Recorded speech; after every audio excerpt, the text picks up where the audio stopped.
The first football Sunday of the 2020 NFL season has come and gone. We're going to break down Cam Newton and Tom Brady's performances. I'm Sierra Goodwill here with Evan Lazar. We did a lot of Cam talk after the Patriots win over the Dolphins, but we didn't talk about Tom Brady's first outing as a Tampa Bay Buccaneer. The Bucs lost to the New Orleans Saints. Obviously, not a bad loss considering Drew Brees and the Saints are above the top of that conference, but who had the better opening day, Cam Newton or Tom Brady? Tom Brady, 2 picks, Cam Newton, 2 touchdowns. What do you think?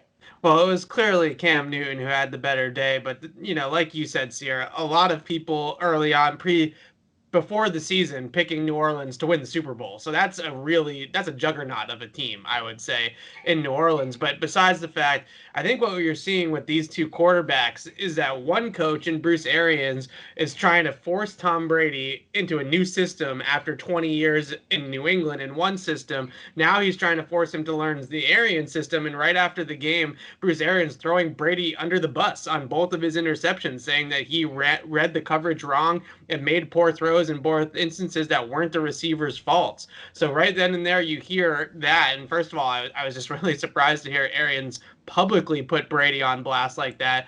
But more so, it's the fact that Arians is kind of being a little bit stubborn here, I think, with Tom and forcing him to run his system and run his playbook when Brady's been so successful in a totally different offense in New England. And then with Cam, you see the adaptations that the Patriots coaching staff has had for him. The running game, the read option plays, 15 carries, obviously 11 of those coming on an option style offense, 7 designed quarterback runs as well. So you look at all of that and you say, okay, one coaching staff is doing what they need to do to adapt their offense to their new quarterback, while the other is trying to maybe fit a round hole in a square peg. So I think that you're going to see some back and forth now from the Tampa Bay Bucks, similarly to what we saw with Peyton Manning in Denver in 2012 of we need to do more things that Tom is comfortable with doing and not just have it be all the Arians Leftwich playbook.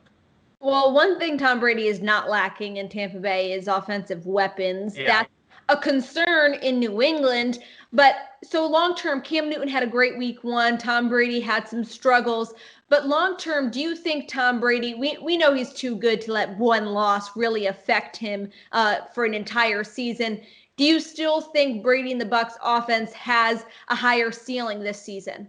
I think it has the potential to, but I think there's little sort of things in week 1 that show you that it's going to take some time for Brady to really get that offense rolling. And I think that certain instances too, you see him maybe already a little bit frustrated with guys like Mike Evans and some of his other receivers there in Tampa Bay. So it was one game. You don't want to overreact to it. I still think that Brady is going to end up figuring this thing out. But with Cam, I think the biggest question and sort of the topic of the day today will be, can he realistically carry the ball 15 times every single week? Now, it's not going to be that every single week, but this week it was because Miami really didn't think that he was going to keep it as often as he did on all those option plays, like Belichick said this morning.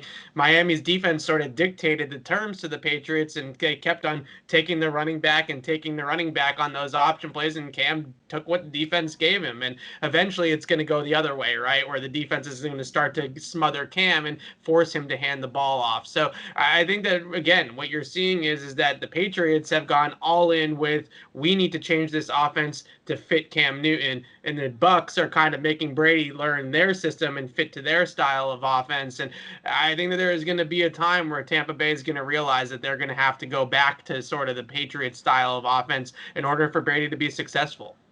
Kind of feels like Brady's becoming a grumpy old man at the ripe age of 43. Some pictures circulating social media yesterday of him on the bench. He just didn't look too happy with the week 1 performance, but plenty of time to turn it around for the Bucs and keep things going for the Patriots. For all of our coverage, you can find it on our website at clnsmedia.com and on our YouTube channel at Patriots Press Pass.